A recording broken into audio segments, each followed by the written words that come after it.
बोल मारी अम्बे, बोल मारी अम्बे, हे बोल मारी अम्बे, हे बोल मारी अम्बे, बोल मारी अम्बे, बोल मारी अम्बे, हे बोल मारी अम्बे, हे बोल मारी अम्बे, बोल मारी अम्बे, बोल मारी अम्बे, हे बोल मारी अम्बे। देवताभ्यो नमः। स्थान देवता भूमिना देवने नमस्कार करो। स्थान देवताभ्यो नमः। वाणी हिरण्यगर्भाभ्यां नमः। शची पुरंदराभ्यां नमः। लक्ष्मी दिव्यं गंधाढ्यं सुमनोहरं विलेपनं सुराश्रेष्ठं चंदनं प्रतिगृह्यताम्। चोखा चढ़ाई आपो, कंकुनु तिलक कर दो, फूलनी पाखड़ी थी बधाई दो। शेवंतिका बकुल चंपक पाटलाब्जय पुन्ना गजाधिकर बील रसाल पुष्पय फूल थी फूलनी पाखड़ी थी बधाई दो। बिल्व प्रवाल तुलसी दल मालिकां च तां पूजयामि जगदीश्वर में प्रसिद्ध। हाथनी अंदर द्रव्य दक्षिणा राखो अने व्यास। शेवंतिका बकुल चंपक पाटलाब्जय पुन्ना गजाधिकर बील रसाल पुष्पय बिल्व प्रवाल तुलसी दल मालिकां च तां पूजयामि जगदीश्वर में प्रसिद्ध। बोलिए व्यास भगवान की जोड़े मारी अमे लाव्या छे वस्त्र नीनो थाल मारी तमे जमो तो आंद थाय दीवड़ा जगमग जगमग था आय दीवड़ा जगमग जगमग था आय आरती उतारे तारा बाल आरती उतारे आल दीवड़ा जगमग जगदीवड़ा जगमग जगमग थाय माड़ी अमेलाय आरती दिशारे गम मा था जगमग थाय दीवड़ा जगमग आय आरती गजानंद देवनी थाय आरती देवनी थाय आरती नवे ग्रहों ने थाय आरती नवे ग्रहों ने थाय आरती बोलिया भगवान नी था आय आरती बोलिया भगवान नी थाय हे दीवड़ा जगमग जगमग था तस्मै श्री गुरवे नमः। बोलिए भगवती जगदम्बे माता की। ओम जय मां। आइए तृतीय दिवस के इस पावन अवसर पर पंचम दिवस के इस पावन अवसर पर मैं मातृशक्ति को प्रणाम करता हूँ और यहाँ के कुल देवी देवता को प्रणाम करता हूँ। यहाँ के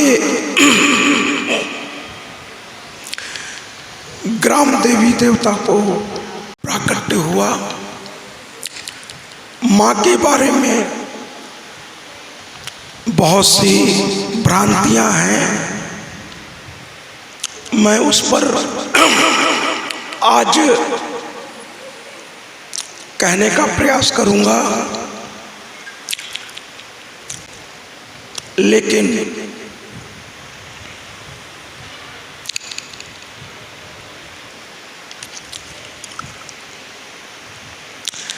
आइए चलते हैं पहले माँ काली की ओर। माँ काली प्रकट हो गई थी और प्रकट होते ही उनकी स्तुति हम लोगों ने की थी, उनकी स्तुति हम लोगों ने की थी। आइए उसी स्तुति को आगे बढ़ाते हैं। आज सबसे पहले माँ की स्तुति करते हैं, माँ की स्तुति करते हैं, क्योंकि काली रौद्र रस में यहाँ आई हुई हैं। देवताओं के दुख को सुनकर माँ द्रवित हैं, माँ द्रवित हैं। निकली थी गौरी गंगा स्नान के लिए, वहाँ देवताओं को उन्होंने देखा। जब देवताओं ने अपना दर्द कहना शुरू किया तो फिर माँ ने धीरे धीरे उनके मन में क्रोध की ज्वाला भड़कने लगी। कोई माँ कैसे बर्दाश्त कर सकती है कि उसके बालक को कोई इस तरह से सताए और माँ चुपचाप उसे सह लेगी? ऐसा संभव नहीं है। किसी के भी बच्चे को थोड़ा भी अगर आप तकलीफ देंगे तो उसकी माँ बर्दाश्त नहीं कर पाएगी। गौरा ने भी जब सुना कि शुंभ और निशुंभ इन दोनों ने अपने ताकत के बल पर, अपने वरदान के बल पर कुछ ऐसा कर रहे हैं जो मर्यादोचित नहीं है, यानी मर्यादा के अनुसार नहीं है। इस पर माँ को क्रोध आने लगा। माँ की आंखें, कल हम लोगों ने देखा, बिजलियां कड़कने लगी। माँ की आंखें क्रोध से लाल हो गई। गौरा, जिनका नाम ही गौरा है, पूरा शरीर गौर वर्ण का है, और क्यों ना हो, महादेव की पत्नी, महादेव स्वयं कर्पूर गौरम करुणावतारम संसार सारम भुजगेंद्रहारम सदा वसंतम हृदयारविंदे भवम भवानीम सहितम नमामि। ऐसे पति पत्नी दोनों ही गौर वर्ण के, और क्रोध में वो काली पड़ती चली गई। और अचानक पूरे भूमंडल में एक विक्षोभ सा पैदा होने लगा। चारों ओर ऐसा लगा हजारों बिजली एक साथ टूट करके आज गिर पड़ेगी। सारे आकाश के तारे टूटकर आज धरा पे आ जाएंगे। समुद्र की लहरें ऊंची ऊंची उठने लगी। एक अजीब सा माहौल हो गया। बिजली का कड़कना, बादल का गरजना, एक अजीब सा माहौल हो गया। माँ की सवारी सिंह भी नाद करने लगा। फिर माँ का चेहरा क्रोध से तमतमाता चला गया। उनकी ललाट फड़कने लगी, उनकी भौहें तन गई, मुट्ठी भिज गई, हाथ क्रोध से कांपने लगा, शरीर पूरा उनका कांपने लगा। और एक बड़ी जोर की आवाज आई और पूरा भूमंडल कुछ देर के लिए निशब्द हो गया, क्योंकि ललाट से महाकाली प्रकट हुई। ललाट से महाकाली प्रकट हुई, और जैसे ही प्रकट हुई उन्होंने एक किलकिलाहट भरी हंसी हंसी। पूरा ब्रह्मांड इस किलकिलाहट से गूंज गया। पूरा ब्रह्मांड अद्भुत नजारा था। आकाश लाल पड़ गया। दसों दिशाओं में एक अजीब सी तीव्रता दिखाई देने लगी। चारों ओर ऐसा लगा कि कुछ अब बड़ी घटना घटने वाली है। जैसा कि कल हम लोगों ने ये बातें कर ली थी, जब ये दृश्य हुआ, गौरा का पूरा शरीर कांप रहा था और आंखें एकदम लाल, उन्होंने बाहें फैलानी शुरू कर दी। देवता हतप्रभ थे, ये क्या दृश्य है। अभी तक उनको आदत थी माँ किसी रूप में प्रकट हो जाती थी। पहली बार वो देख रहे थे कि माँ का रूप प्रकट कुछ और हुआ। बात सुनते सुनते उनका रूप परिणित होने लगा। देवता भी थोड़ा घबरा गए, आंखें बंद कर ली, लेकिन माँ तो माँ है। माँ ने कहा आंखें बंद मत करो, मेरे इस रूप का भी दर्शन करो। और ये कहते कहते एक अजीब सी चिल्लाहट उनके मुंह से निकली और ललाट से, कल यहाँ पर वो दृश्य हमने कंप्यूटराइज माध्यम से क्रिएट करने की कोशिश की थी कि एकदम से कड़कड़ाती बिजली की आवाज में एक तीव्र प्रकाश चारों ओर फैलता चला गया और महाकाली गौरा के ललाट से उत्पन्न हो गई। बोलिए ना जयकारा शेरा वालिदा, बोल साचे दरबार की। महाकाली की उत्पत्ति हुई। उत्पत्ति तो मैं नहीं कहूँगा, प्राकट्य हुआ। कल महाकाली की हम लोगों ने थोड़ी सी स्तुति की थी। वो स्तुति दोबारा इसलिए दोहराना जरूरी है कि माँ का रौद्र रस, माँ का वीर रस भी आप सभी जानते हैं, सभी आदरणीय हैं। रस पहले के जमाने में 9 प्रकार के माने जाते थे। आगे चलकर विद्वानों ने 10 रस मान लिया। साहित्य की मैं बात कर रहा हूँ। साहित्य में रस, श्रृंगार रस, हास्य रस, ये सब रस हैं श्रृंगार के, ये साहित्य के, जो जीवन में हम लोगों के नाना प्रकार के भाव हैं। इन भावों को एक नाम दे दिया गया है। जब हम क्रोध में रहते हैं तो कहते हैं क्रोध का अपना ही एक अलग रौद्र रस। जब हम किसी से घृणा करते हैं या कोई विभत्सता करते हैं तो विभत्स रस। जब युद्ध का समय होता है तो वीर रस। जब रति प्रेम का समय होता है तो श्रृंगार रस। रसों में हास्य को सबसे बड़ा माना गया है। लेकिन अगर मुझसे कोई पूछे तो रसों का राजा अगर कोई है तो वो है भक्ति रस, जिसको हम शांत रस भी कहते हैं।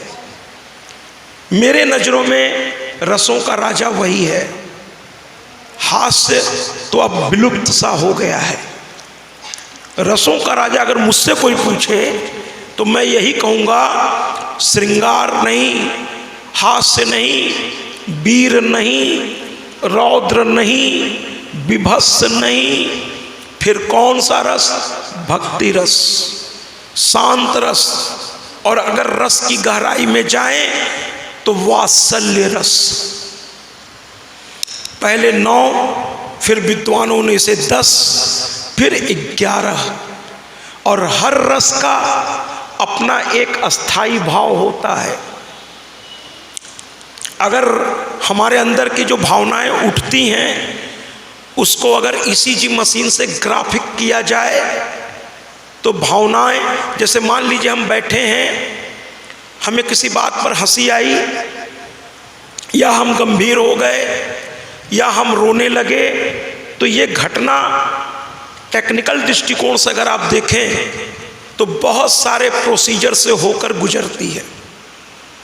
ऐसे नहीं कि हो जाती है, बहुत सारे प्रोसीजर से।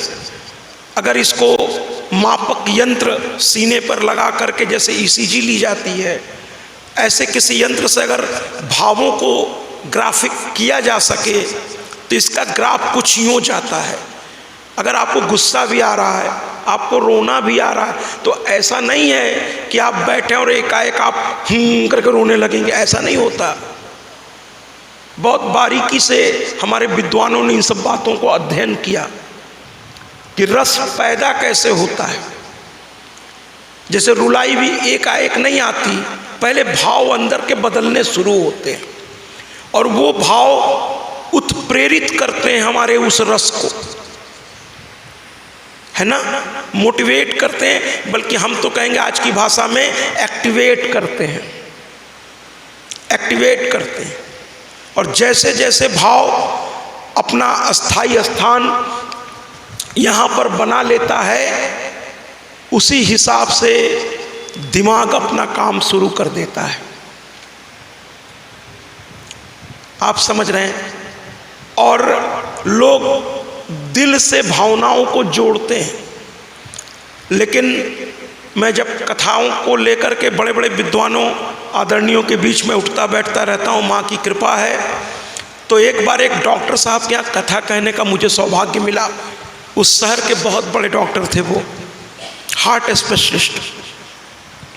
तो वो एक दिन ऐसे ही कथा के बाद मेरे कमरे में जहाँ मुझे ठहराया गया था, दोनों पति पत्नी बैठे हुए थे, सत्संग हो रही थी, बड़ा अच्छा लग रहा था। तो डॉक्टर साहब ने कहा कि महाराज जी, सारा कुछ भावनाओं को दिल से जोड़ा जाता है, जबकि दिल में भावना के लिए कोई लगा ही नहीं है कुछ। हार्ट का एक ही काम है, ब्लड को पंप करते रहना लगातार प्रॉपर तरीके से। इसके अलावा न इसमें सोचने की शक्ति है, न इसमें समझने की शक्ति है, न इसमें रिएक्ट करने की कोई शक्ति है। ये दिल नाहक बदनाम है, इसमें कुछ नहीं होता।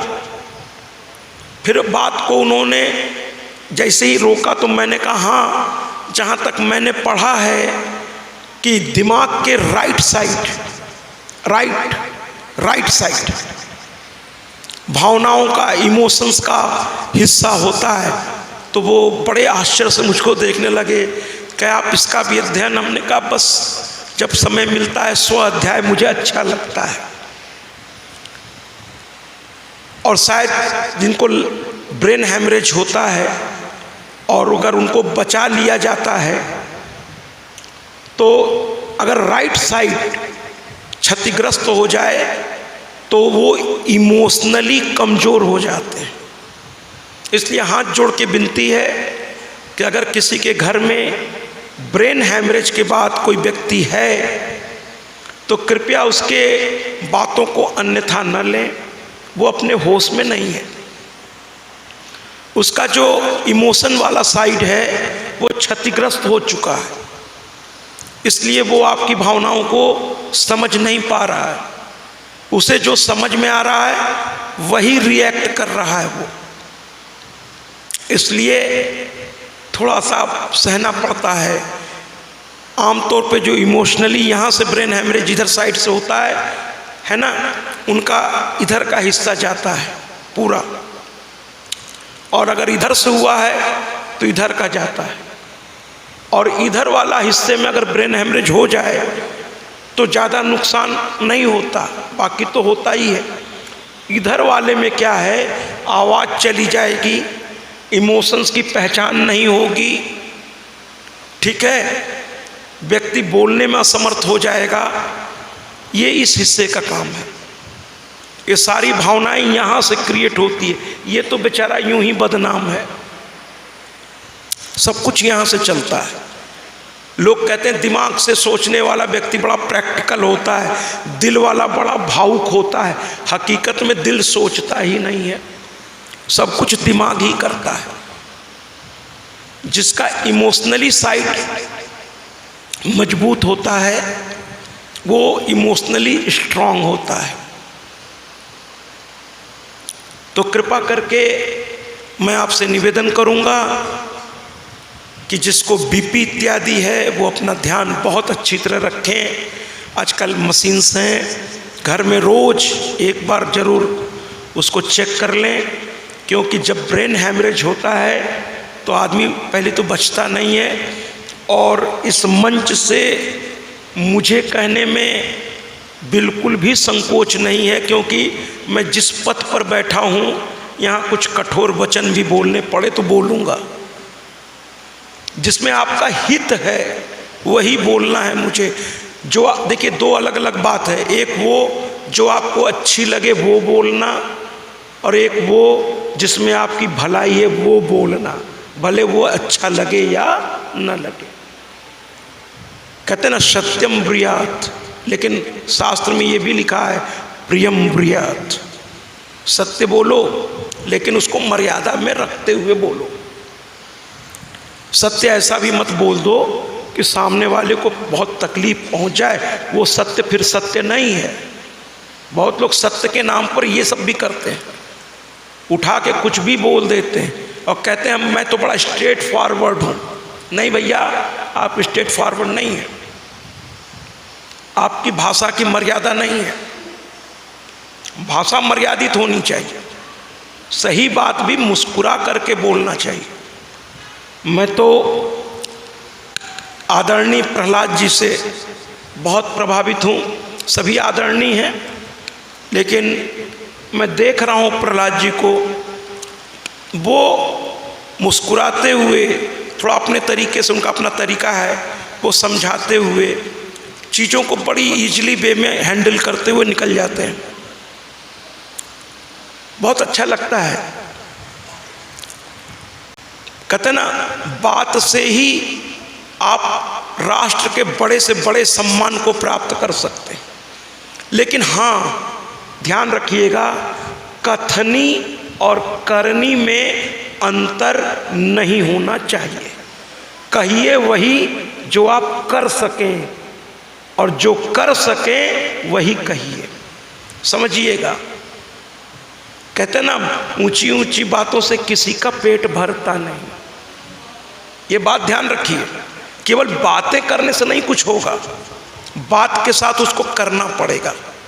जितने भी हमारे आदरणीय बैठे हैं, आदरणीय बंधु जी, हमारे आदरणीय प्रहलाद जी, आदरणीय सुंदरलाल जी, आदरणीय प्रभु जी, उनके बेटे आदरणीय चंद्रकांत जी, आदरणीय दया भाई, और भी जितने लोग हैं, ये देखिए बोलते कम हैं, करते ज़्यादा हैं। जी, तालियों से स्वागत करिए। बोलते नहीं ज़्यादा, करने में विश्वास रखते हैं। तो ज़्यादा बोलना नहीं है, करना है। एक, मैं अब राजनीति में जाना नहीं चाहता, इसलिए मैं नाम नहीं लूँगा। एक जब प्रधानमंत्री हुआ करती थी, तो वो जगह जगह ऑफिस में एक स्लोगन लिखवा रखा था, बातें कम काम ज़्यादा। ऐसा स्लोगन उन्होंने लिखवा रखा था, हर जगह लिखवा रखा था, जिससे सरकारी कर्मचारियों को एहसास होता रहे कि बातें कम काम ज़्यादा। ठीक है भैया, वो कहते हैं ना कि जो बादल बहुत गरजते हैं वो बरसते नहीं हैं। तो हमारे आदरणीय प्रहलाद जी, सुंदरलाल जी, बंधु जी, मनोज जी भी आ चुके होंगे, दिलीप जी, प्रभु जी, है ना। मैं क्या कहूँ आपको, कैसे बताऊँ, मैं तो देख रहा हूँ आप लोगों की जो लाइफ स्टाइल है। आज मैं एक जगह गया था, मैं उस पर बात में भी आऊँगा। इतनी व्यस्त लाइफ स्टाइल आप लोगों की। मैं प्रणाम करता हूँ आप सबको कि इस उम्र में भी आप लोग इतने सक्रिय हैं। और एज क्या है, एक केवल काउंटिंग नंबर है। एज किसी को न तो बूढ़ा बनाता है और न यंग रखता है। मैंने बहुत यंगों को, एक मेरे मित्र हैं, तो एक दिन मैं उनके घर गया, सुबह के मुश्किल से 9 बज रहे होंगे और वो बड़े थके थके से लग रहे थे। तो मैंने पूछा, भैया सुबह सुबह इतना क्या कर लिए कि इतने थक गए? तो कहते हैं, अरे तुम क्या जानो। चूँकि मित्र हैं, उन्होंने सीधे इस तरह संबोधन किया। मित्र का अधिकार थोड़ा ज़्यादा होता है। तुम क्या जानो, सुबह उठा, फिर नित्य क्रिया की, फिर ब्रश किया, फिर स्नान किया, फिर कपड़े धो पोछे, बाल कंघा की, थोड़ा नाश्ता लिया, थक गया।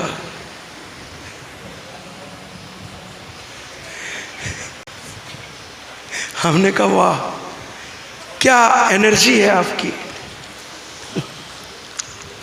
क्या एनर्जी है आप।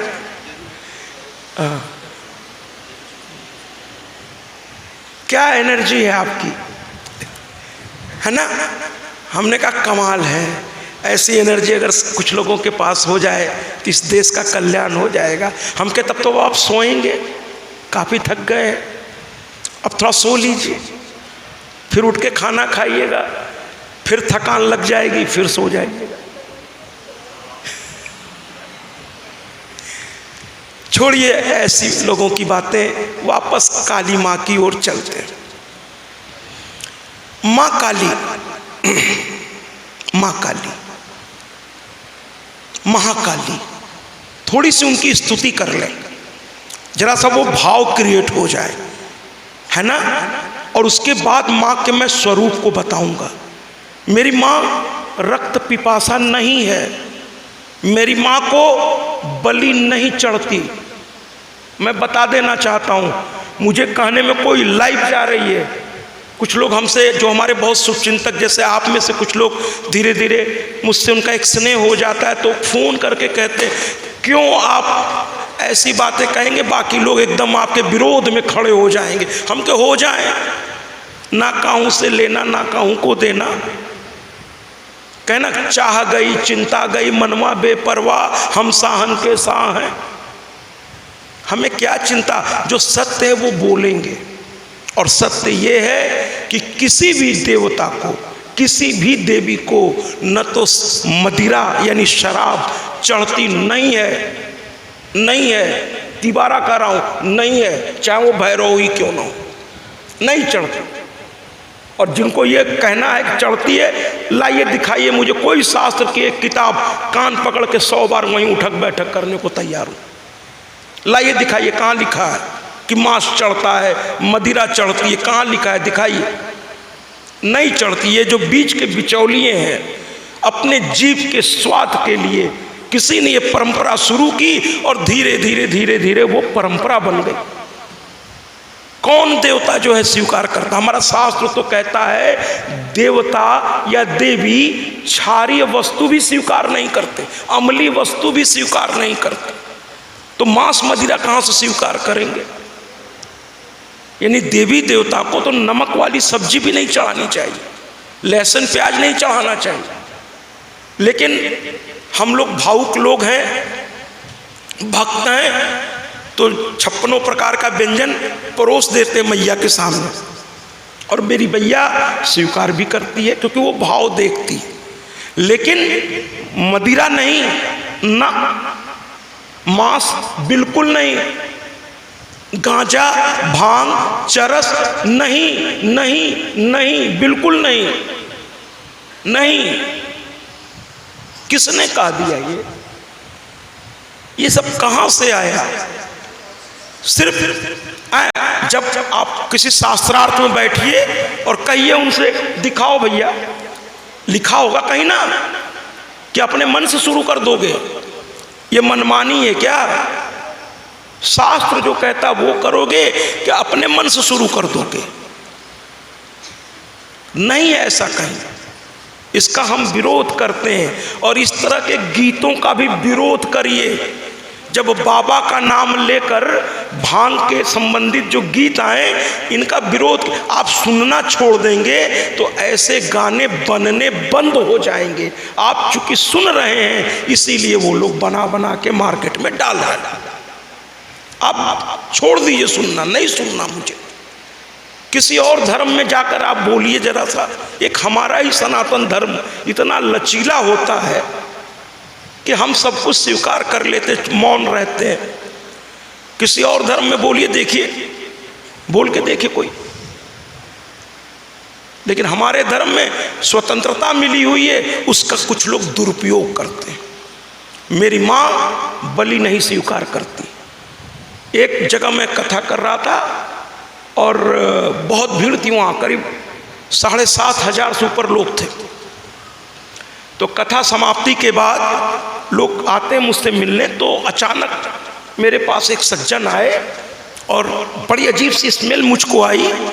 मुख्य आयोजक मेरे बगल में यहाँ खड़े थे। मैंने कहा इनको तुरंत यहाँ से नीचे उतारिए, हम के ये माँ का घर है, यहाँ माँ विराजमान है।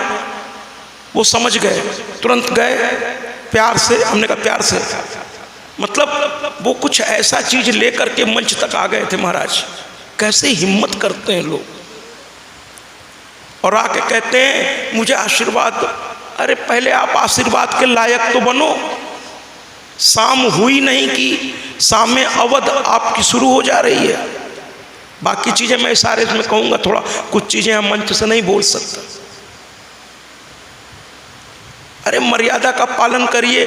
ये कोई संगीत का सामान, मैं तो कहता हूं वहां भी इस तरह की हरकत नहीं करनी चाहिए, नहीं करनी चाहिए।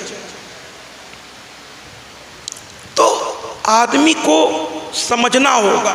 हम कहते हैं हमारे घर में दुख है, दुख किसकी वजह से है, किसकी वजह से? कल मैंने कहा था भगवान न तो सुख देता है न दुख देता है, तो फिर देता क्या है? गीता पढ़िए। कल भी मैंने कहा था, गीता में कृष्ण ने क्या कहा है अर्जुन से कि अगर मैं किसी पर प्रसन्न होता हूं तो फिर एक ही चीज देता हूं, ददामि बुद्धिम। मैं सिर्फ बुद्धि प्रदान करता हूं, मैं ज्ञान प्रदान करता हूं, मैं वैराग्य प्रदान करता हूं। सुख देना या दुख देना मेरा काम नहीं है, नहीं है मेरा काम। हम व्यवस्थाएं देते हैं, उस व्यवस्था का उपयोग आप कैसे करते हैं वो आप देख लो।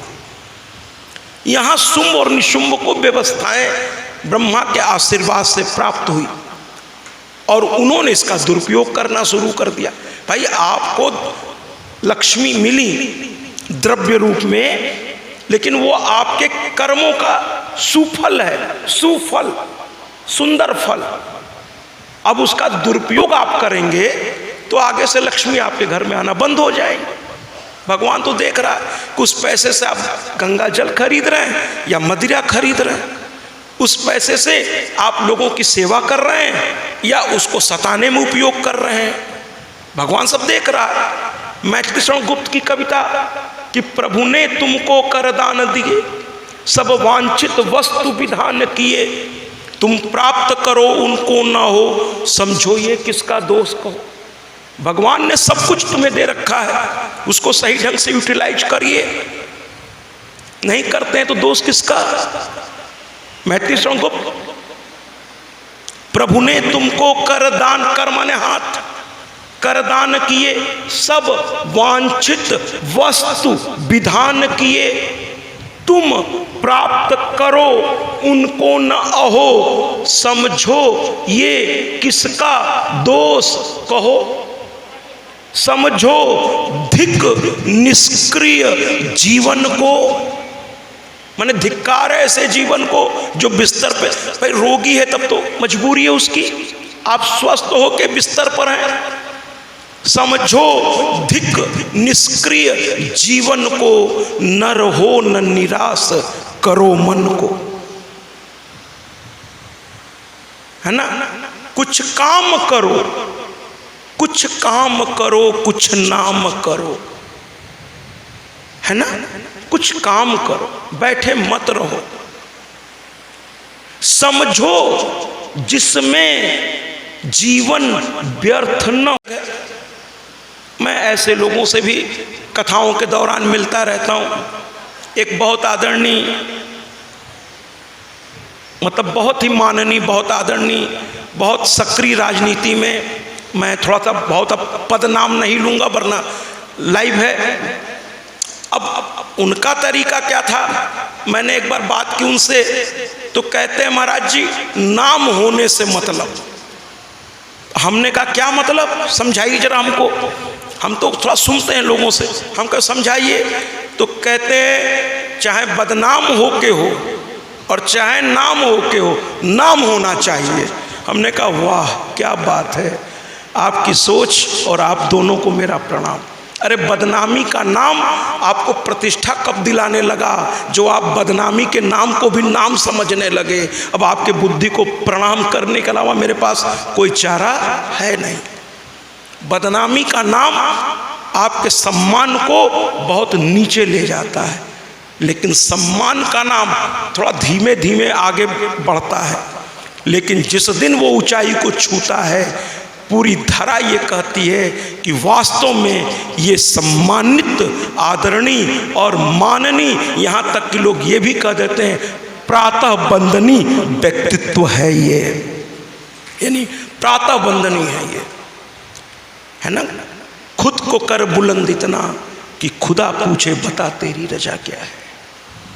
खुद को कर, अपने कर्मों से। हमारा वेद कहता है कि कर्म से तो आप शिवत्व प्राप्त कर सकते हैं। वेद कहता है, पढ़िए ना वेद को, शिवत्व को प्राप्त कर। हम सांसों के, वेद कहता है कि हम सांसों के सिलसिला नहीं है, हम सांसों का ये सिलसिला केवल नहीं है।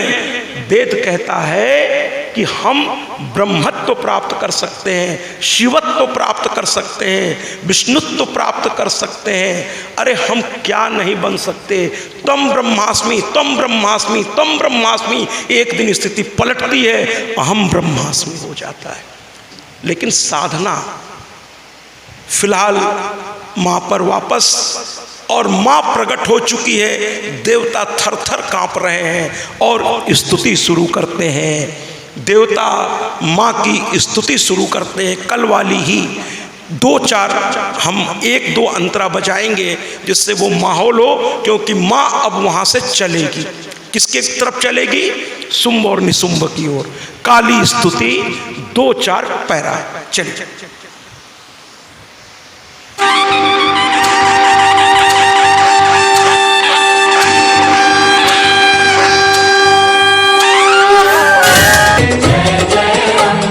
बोल मारी अंबे, जय जय अंबे, बोल मारी अंबे, जय जय अंबे, बोल मारी अंबे।